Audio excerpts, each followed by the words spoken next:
Hi everybody, this is Sharon. I'm coming here today with Roz again on my second time with you, and we are going to go through some ideas of how we can empower ourselves to make changes with the self-awareness coach. So this is so now I will go put that down and I will show Roz and I. How are you, Roz? Welcome and thank you for joining me this afternoon. Yeah, hi Sharon. It is Roz here. That's dumb. I do know who I am, and yes, it's a nice fine afternoon, getting a bit cooler as it's moving into autumn. Well, it has moved into autumn now, so yeah. Yeah. So I thought we would give it a go on how we can make ourselves empowered and to make some changes. And I thought I should have done this beforehand, but of course I haven't. How we can empower ourselves. And do you have any idea what you think it might be, Roz? Well, for myself, in the way that I actually do that, it has taken a few years. Turning 60 this year, so I suppose probably there's been 60 years of doing that. Look, it started probably around about the 2000 roughly as a mark that awareness was starting to happen concerning needing to make changes for myself. And then the way that I do that more specifically now is having an awareness in my own body of where, I suppose the old-fashioned term is gut feeling. I do a lot through gut feeling, but intuition, through my psychic senses, what spirit guides are telling me, even prayer, dreams. There's so many ways of actually having that empowerment happen through the things that we receive as messages and stuff like that. That's what I go with. Yeah. Oh, that's good. So we're not doing readings today. So if anybody that has come through on My Time TV who thinks that we are doing psychic mediumship, we're not doing psychic mediumship today. We are actually just talking about how we can empower yourself with some positive changes. So one of the things that I've realized over the period of time that you feel often you don't have a good sense of self-empowerment is when you don't have a clear goal. So often finding yourself, giving yourself some quiet time, that's one of the things that is a really good thing to do for yourself. And just hear your inner self. That's what you're sort of saying with your trust, your gut instincts, basically. Is that correct, Roz, from what I'm hearing from you? Well, it is. Yeah, it is. The first wonderings were really, it does, I suppose, come from a Christian upbringing and all of that. I suppose that is where any of what our life starts at. And you start to question what's around you. Well, I did. And what the belief system was that I'd inherited and been brought up with, and wondering, do I really believe in it? And, you do to a degree, but it's the actual owning what part of it speaks to you yourself. And that's what happened for me. It started being that I was getting things as far as messages and that sort of thing directly to me that I knew was direct from spirit, guides, whatever way, my discoveries were. And it is actually individual for every person. So it was that, and following it, knowing what I was doing was the right pathway for me. Who, when they get married, really feels that they're going to end up being divorced 30 years later? Not, but that's what happened. We try not in to my decision in that. Yeah, that's right. But that's part of what is empowering. I followed what my instincts, what my gut feeling, what my intuition and guidance was telling me. So, and that's where it comes in. You trust yourself.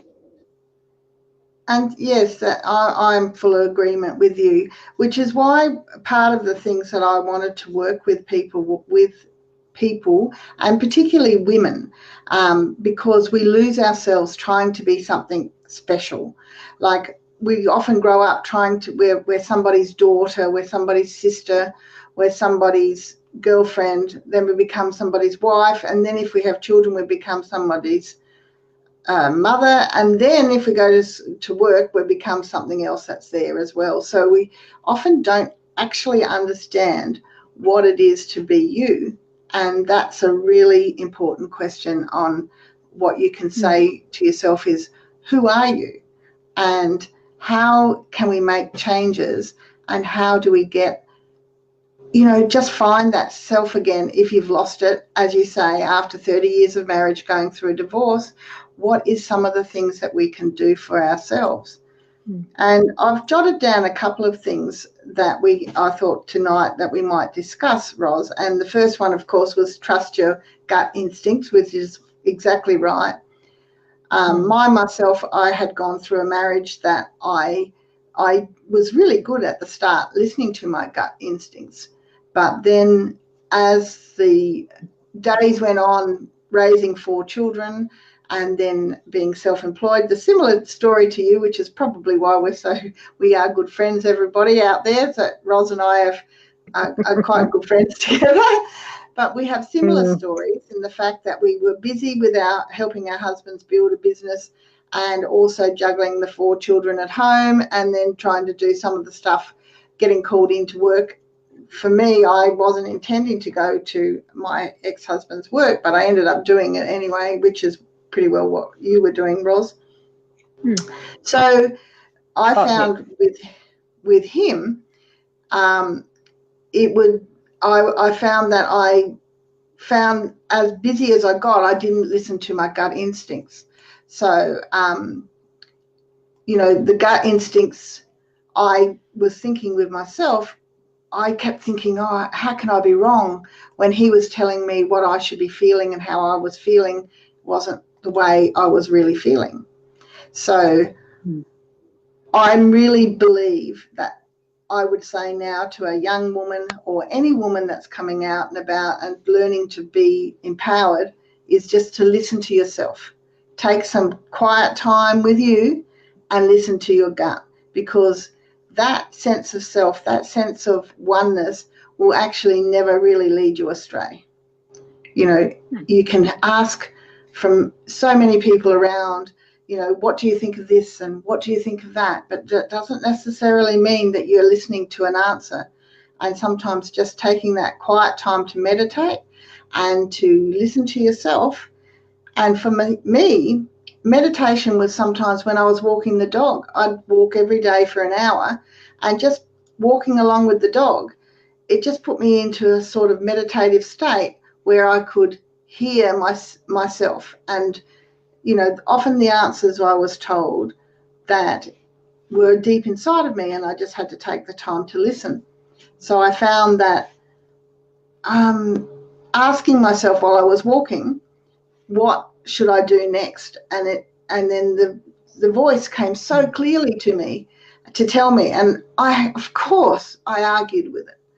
So it's just what you do, because you go, no, that's not the answer. But it came back again, and yes, and that's what I'm doing at the moment. It told me to open up my business and to do massage, and that was about 17 years ago, and now I'm branching out and doing this because it's led me in this direction. So it's not kept me there, but it was what I needed at that particular time to start my business, and I listened. And is that something similar to you, Ros? Did you hear that yourself? Look, I suppose because I was already directly working within our own business, like I'd helped build it up from the ground up, basically. Well, actually, it was from the shit up, but because that's what it was. We were working in manures. I suppose it was at a point where you felt you weren't listened to. I felt I wasn't listened to, because the way that we were working together was just so automatic. I was doing the office and he was out and about away on jobs. And it gets to the point, well, you've got to trust your own decisions in what you're doing with managing a business. And it got to the point I was able to trust myself and what I was getting in the end. So that, even though I would ask opinion of some that were around me at the time, I was doing that exploration and self-development, getting to find the self-love again, because it had been devoted to family and business and that side of life for, well, it was 30 years. And then realising, no, look, it's got to be something that I follow my path at this point, because, there was opportunity to continue on with the marriage, but it just wasn't working out. We tried what we could. So you take steps, and that's what I've done. I've taken steps to actually fully trust myself and what decisions I was making. Some of them since have been, a bit so-so, but that's part of school exploration and finding what works to be the tools that I'm using now, of continuing onward with just doing even more discovery, because you're never quite finished, because that's not part of it. Yeah, and I agree. I find that sometimes we can just be so busy during our everyday sort of life that we don't stop to ask yourself, what is it that I truly want, and how can I go about it? Because, like, you hear it and people throw it off, oh, your answers are within yourself. And unless you actually practice that habit, you don't actually realise that the answers are inside yourself. So one of the things to help you just feel stronger and have that inner sense of empowerment and strength for yourself is to develop a new habit. Now, and put your habits into play. So some of the habits that you've started just recently, Roz, is over this last year, is that you're having a weekly talk show every week, and that's a habit that you're doing, and that is something that I'm about to be doing as well. So this is my second one this week, so I'm quite excited with myself. And that's all right, we've got animals. I think another dog's walking past in her territory, that's all. Yes. I've got mine in here snoring, and I'm thinking, how long before she starts, everyone hears her snore. But yeah, so one of the things that I've found that starting a habit is a really good thing. So, habit first thing in the morning, like as you do, is opening up your cards and doing a reading in the cards every morning. And another person's habit is, listening to a meditation first thing in the morning. And we've got some lovely ladies here on this channel that are doing daily and meditations, or they're doing weekly meditations with that they're following. So that's what some of the things that we're getting into a habit for. And as you continually do these different things and they become a habit, you get stronger with it. And that's part of the thing that we learned when we both did hypnosis, is that we don't realize that when you first, for example, when you first start learning how to drive a car, the first things you hop in there is that you're thinking, okay, I have to change the gears. Is my seat in the right place? Can I see the mirror? Can I do this? And, turn the key, and doing all of those kinds of things. But then the more you drive the car, nowadays, like 40 years later, you hop in the car and you don't consciously think of any of those things. You just, hopefully you remember to put the roller door up, but that's about, because the older that you get, when you start my dad did that. I haven't yet. Yeah. So, like getting into a habit to do some of the things is something that you do. And like I know from myself, just a little tiny thing was like always, I'm getting absolutely sick and tired of sitting on my sunglasses. So I got into the habit of putting my sunglasses in its case and putting it in the handbag. And then one day when I consciously decided to think, where is my sunglasses? They were put away because I wasn't even thinking about it. It becomes such a habit forming thing that you don't even consciously think about it. So those things give you a strong sense of power within yourself once you've built up those habits. What are some of the habits that you would suggest that to our viewers that they should be looking at? I think the first really is when you're waking up, just to be thankful for the day ahead is one of the, I don't do it all the time, but it is something that's consciously there as a, oh, thank you, whatever you want to label your God, thank you for that I'm awake even. It's just that acknowledgement that we're a presence, that we are a being in the universe. And I think really, I mean, I know for myself what my actual habits are.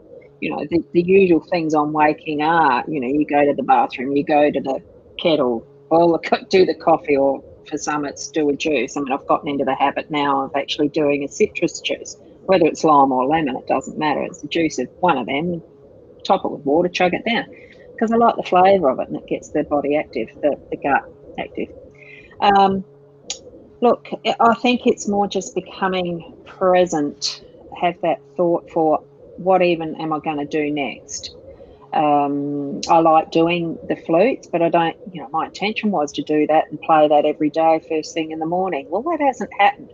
But the more times that I actually think of it as being an intention, then it does become the habit. It may or may not yet, I don't know, but it's still the process. Having, like you said right at the start, having a goal. Well, that's what an intention is. It's setting some form of a goal, just a slightly different name, slightly different perspective. Yeah. Yeah. What others would I sort? Source.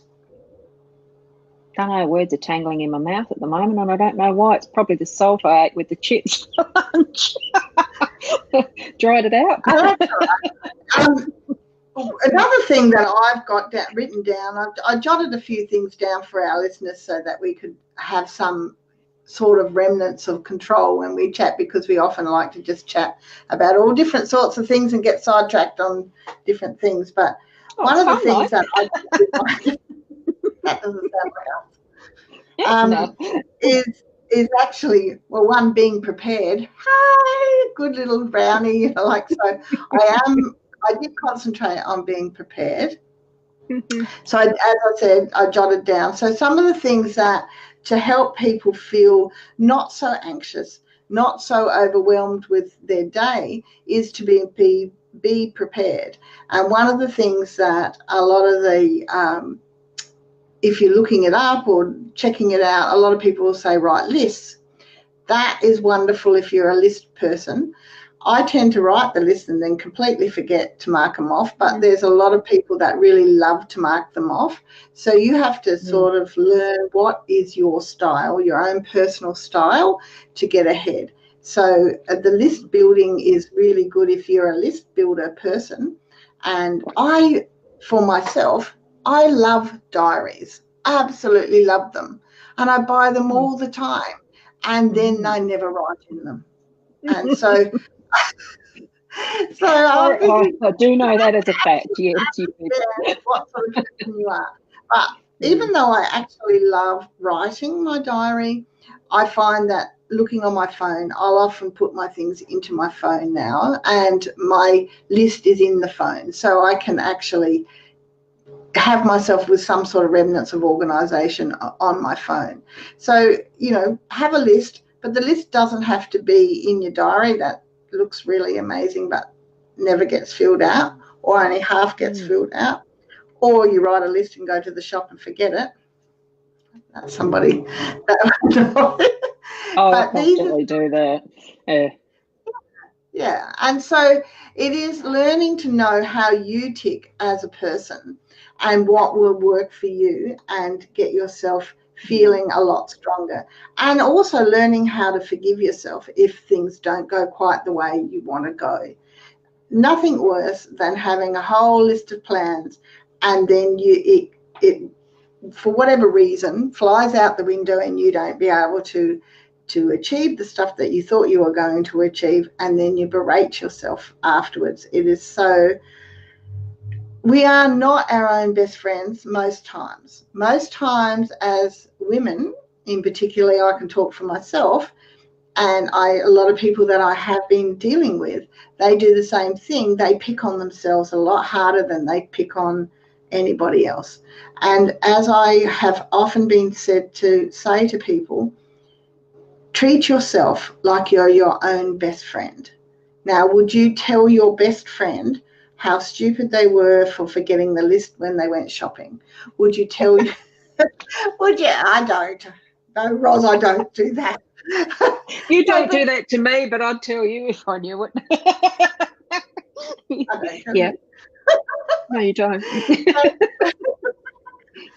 But what I'm saying is treat yourself like you would treat your own best friend. You wouldn't berate your own best friend. You would give them a little bit of leeway and with a bit of tender loving care, you would say, oh, gosh, fancy forgetting the list.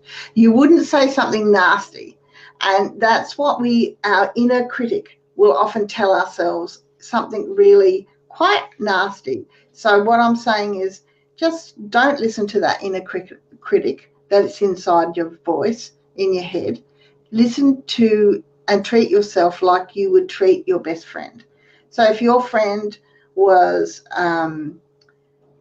Jenny down the street, and you wouldn't talk to Jenny the way you would talk in your innermost voice. So you have to look after yourself. So that's one of the things. You got any feedback on that, Ros? Well, most Virgo? of my yeah, well, exactly. And most of the people that know me, or even my family who've been around sometimes when I've forgotten that they're around, I talk to myself all the time. It's not even just on the inner level. So it's sometimes, no, look, it's not really nasty. It's just, you sort of jokingly will tell yourself off sometimes if you do something stupid. But it's the self-talk that we give ourselves really that does matter. And it's part of the learning process as well to be gentle on self, stop criticising. But it's like anything. I mean, it's all a process, and it's a step at a time with how we move, change our perspective, have a different look at things. Not overdoing it, though, I think, because then you'd be so much introspective that you wouldn't get anything done out where we're supposed to be living in this world as well. Because that's all, it's got to find the balance. Yeah, well, that's right. And I just think that often I was a firstborn child, and a firstborn child is often told that they need to look after everybody else and they need to check it all out, and you know better, you should try a little bit harder, and all of those sort of messages are given out without even thinking. Well, back in, I'm getting old as well. I'm nearly 60 myself, so a year younger than you, Ros, but like we're getting there. So what I'm saying is that, I think parents are a lot more enlightened today, that they don't say some of those things to their children as much as what was said to us when we were younger. And, I found that I was always worried about being wrong. And so that's what I like to try and encourage my people that I am dealing with, not to worry so much about whether you're perfect. You don't have to be perfect at it all. You can be a little bit more prepared. You can have some stumbling blocks, but the stumbling blocks don't need to hold you back. And if you take some time with yourself and listen to your gut feelings, you really don't go too far wrong from all of those kind of things. And, I just think that it's something that we can really learn as women and as people and sisters and friends, just to stop a little bit and take some quiet time and listen to that gut feeling. And learning to say no. Sometimes you just have to say no to people too. If they're pushing you into a situation that you don't like, you just say, no, I don't want to do that. And how good were you when you were younger, Ros, at saying no? Now that's an interesting question because it comes back to, the different context of where that's in as well. I'd have to say I said no a lot as a rebellious middle child or bully. or whichever label I would have put on it at what situation, whether it was for my benefit or not. I mean, it can be whether it was because of being a stubborn so-and-so because I wanted my own way, or whether it was just because I was just not wanting to do as I was told, which is still pretty much some of the gist that I say no for, because I just don't want to do as I'm told, because I feel, your question as far as how can we empower ourselves, what actually is empowerment? Is it just being stubborn and wanting your own way, or is it because it's actually standing your ground and you are being empowered by it? What's the definition of empowerment? Yeah, probably went off track there, didn't I? Or did I? Did I answer your question? So were you good at saying no, Ros? No, I'll get you back on the track. You might have... You know me in the rabbit holes. Look, I'm just going to have to. I've got to get this because she's staring at me, and I have to get her out. Is she going to sit on my arm? No, she's not. She sits up there on my. I told you there was a little bloody person up the top. And she was a distraction. So I'm pretty sure that in some way she was actually chatting to me, saying, this is what you're supposed to say. This is what you're supposed to say. No, little things like that. She's just my little desk witch. Not supposed to say anything, Ros. You can say it or don't say it. She's not meant to. No, saying no. I can say no these days, yes. It's easy now when I can say no most of the time. What I'm saying is I'm about 30-something. Were you good at saying no then? Gee, it takes a bit to go back that far. It's half a lifetime ago, literally. Yeah. Look, at that point in time, focus was so much to do with business and family. You just did things, and I don't think there was any thought, should I be empowered about anything? Should I actually say no?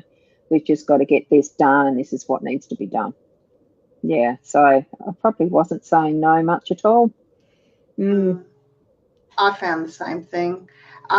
One of the things when you are busy looking and raising your family, if somebody else throws something else at you, you just try and juggle all these balls, and you just find, and that's what I'm trying to say, how to empower yourself, is that when you're holding too many balls in the air, there's no time for you because you're too busy trying not to drop all the balls. So, and that's, as you were saying, what is empowerment? Well, basically knowing what you want without you being lost in the busyness of the everyday. And it doesn't necessarily mean that it's a wrong thing to be selfish. And that's something that, like people would say, oh, but you're being incredibly selfish and you're so full of yourself. How can you be full of anybody else? You can't be. I can't be full of you, and you can't be full of me. So it has to be full of ourselves as long as we can hear ourselves. Because if we're full of contradictions, we're not going to get anything. Even for ourselves, we don't know where we're going. So it's all of that kind of suggestions to me. It used to be thrown out as a mean word. You're being selfish. But now you can just say thank you. I think as well, too, in the era that we were raised, it was probably one of those things that was pushed a lot of, like that selfish word being, there was a lot of involvement that my parents had in community. And it's something, too, that I took on in those early years, being involved in parish council and being involved as a lay preacher and being involved in school committees, as well as running a business, as well as looking after kids. You didn't really have much time, like you said, you just didn't really have much time for yourself. But it was also something that was expected, that you didn't focus on yourself, that you did put yourself, especially in small towns, small country communities, because there was no one else to do it. So you had to put in to have a community. So I think that's too where that blew it out, and it's not seen as much now because the volunteer involvement's dropped a lot, because there's the need, I suppose, there is the need for two members of a family, like as in the two partners in a couple family, you know, whatever, to work, because things have gotten to that point where the need is for more dollars to do the survival. I don't know the answer to that one, but we do need to focus on putting that input to ourselves to get that healthy balance that is a lifestyle around what's important to us. What is important to us first is our own body, mind, spirit, health. Yep. Yep. So I'm not sure how, getting off track here with this sense of empowerment, I'm just talking about now being in a bee life, how long we have been on. I didn't take much notice, and I'm looking at where it would be for how long we have been chatting. I think in the back end of the back end of the system somewhere, you probably have it on yours because you're the host. Yeah. On your screen. I didn't take any notice. No. I didn't say. All I've got on the Facebook page, it was 11 seconds ago, because I haven't refreshed that one because I don't want to lose the chat stream. So yeah. And that's one of the things with the Be Live. Oh, well, you know, doing live stuff. It's one of those little tick box. Take note of when you start. Yeah, when it's scheduled, I didn't see that. Yeah, I can see some of the ladies have said it about 17 minutes ago, but yeah, like it's or 17 seconds into it. I'm not really sure whether that was that. So, well, one of the luxuries I think of being unscheduled is that you can take as long as you like, up to 4 hours if you want to. For Facebook. I don't want to talk. No, look, I mean, that's where if you feel that the subject's finished for what you wanted to cover for now, that's fine too. You can move on to something else that pricks your mind, or we can finish. Yeah. Well, I'm sort of thinking that some of the things that for the meaning for self-empowerment is taking control of your own life. We've had a bit of a chat about our lives. Goal setting is a great one, and making positive choices. So basically learning to take some time to yourself, trust your gut, develop your habits, focus on what you can control, be a little bit more prepared in whatever you're about to tackle so that you don't feel overwhelmed and anxious about that situation. Gaining your knowledge to move forward. We didn't talk about that, but gaining knowledge to move forward is a good one as well. But that sort of goes hand in hand with being prepared and learning to say no. So hopefully people... Yes, gaining knowledge to move forward. I just want to make a point on that. Every step that we take, whether it feels like it's moving forwards or backwards, it's change. So we're still progressing in some form. So is there really a need to actually label it as that we are moving forward? We are changing each and every second of the day. So, I mean, I just wanted to point that out, that, you know, some people at times will give themselves a guilt trip because they don't feel like they're moving forward. They are changing. But moving forward too, Ros, I'd like to, define that a little bit more, is that if you're sitting still and not actually doing anything, then you can't change direction. So you need to be moving just a little bit to be able to swivel around some of those things that we were learning from. I mean, how long have you been talking to me about getting on this platform and talking to you? So I've done a few practices with you that aren't on screen, but now we're out there chatting to other women. But basically, yes, those are the things that we need to be doing. So here I am. Here you are. Thank you very much for joining me today. And thank you to all of the lovely ladies that did join us as well. And thank you for the two people that are still watching. I'm not sure whether that's one of them is you or not, but one of them probably is me. Thank you to the other person that is watching. Thank you. So I'm going to say goodbye, and And thank you. And then just, yeah, Sen's still watching. Yeah, it's good. All right. So I'm going to put it on solo now and say goodbye. So thank you very much, everybody. Thank you, Ros, for joining us.